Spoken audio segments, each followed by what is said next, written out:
I'm the Manic mechanic and I build things. Generally out of stuff that I've got lying around. The finish sometimes isn't as perfect as I would like, but most of the stuff that I build does actually work.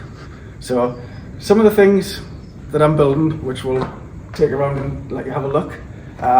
We've got a fire engine here, which as you can see has a sleeping pod on the top, let's say, or a second level, or whatever you really want to call it. But whatever it is, it's still going to be a functional fire engine, and it's going to have some accommodation to sleep in and live in also. This is the biggest fire engine that we've got here at the present time. This is a Cronenberg Mach 08, which is four-wheel drive.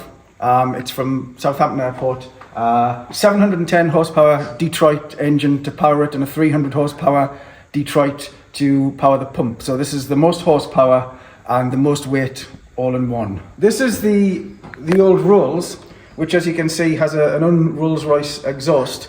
Although it is still very quiet, it's also very dirty. But again, this is kind of my speciality in building stuff out of shit that I've got lying around. So this car has been made out of the stuff that I've got lying around to get it back on the road. It's fully operational on the road, works good. This is obviously a Mitsubishi GTO, badged as a Brabus, which it isn't because it's one of mine, but it does have a supercharger on it, and it does work. So it's four-wheel drive, four-wheel steer, and it's a supercharged 24 valve V6. Okay, this is a Alfa Romeo 159 sport wagon, I believe, and it's got a 2.4 litre 5-cylinder diesel in it, and I haven't touched it yet. This was the Chinese embassy car that we bought when we lived in Canada. It's a Mercedes W140 with a V8. It does have a strange Porsche badge on the V8 engine. It's been lowered. I really like it. I've had it for a long time. A very nice car. The only thing I've really done to it is lower it. So this is Mitsubishi Delica, which from the Japanese market, popular in Australia. Modified that one a lot, had it a long time. It's got a lifted suspension. It's like driving a flying carpet. Doesn't have any roll bars. Great off-road, great for going through deep water. It also has a toilet in the back because you never know when you might need a toilet, especially in my case. And of course, a lot of people might be familiar with this one, which is like, I suppose, I built it as a daily runabout. It's got a 6.8 litre V10 Triton engine in it, which, as you can see, doesn't really fit, but the car does work. It's got lots of horsepower. It does about 7 miles to the gallon, so it's not that practical really. But I built it as a little bit of a challenge, but it works. So we'll demonstrate it at a later date. Some people will have seen it doing donuts and things online, so it does work. Okay, this is was a Ford Excursion that was modified with a flamethrower on the top. This is where the V10 Triton engine came from that I put into the Chrysler. This was another vehicle that we had in Canada. It was an ex-Royal Canadian Mounted Police pursuit vehicle. The plan with this is to put a diesel engine into it and take off all the shit and put it back basically on the road and get it as a practical, large, economical daily runner.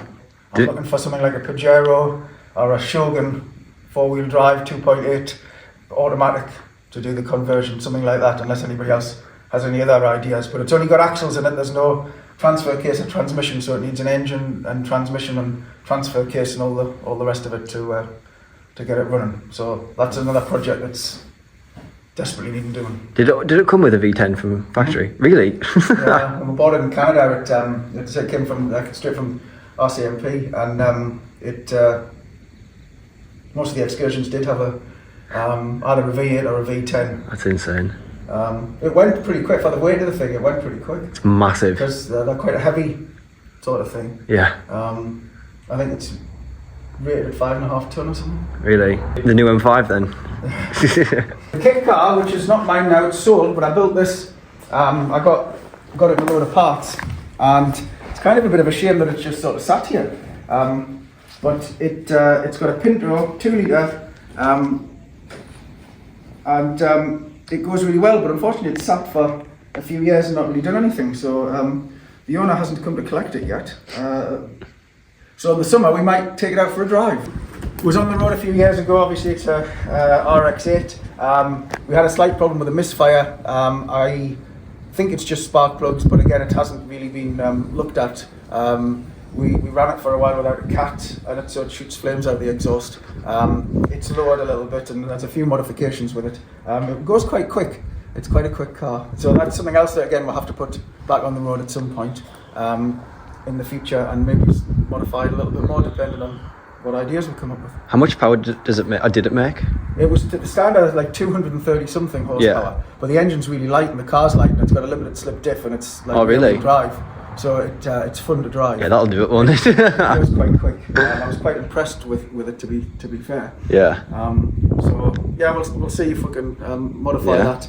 I would like to put two rotaries together to make a 4-rotor engine, but the crank will be the problem. But that's kind of what I would, in my wildest dreams, is what I would hope for, is to combine two rotary engines, so you've got 4 rotors and lots of horsepower. So this is the little Peugeot convertible, which people might have seen on the YouTube site. I've set up remote control so that the plan is we're going to jump the river in it. We're still planning to do that. I just, again, haven't get around to it because I haven't been very well recently, and waiting on some more surgery. So that kind of got put on hold, but the plan with this is to jump the river and see if it makes it. Okay, so if anybody's got any questions, if you drop a comment, I will try and get back to you. Although, as I say, sometimes because I'm not too well at times, it might take a little while, but I will try and do that. And also, I keep injuring myself. This is the result of steroids and trying to work on vehicles, that your skin just comes off. So I had to repair that, and I have to go back to the hospital about that tomorrow. Anything else you want to see or whatever, then subscribe, and we'll try and produce some more content.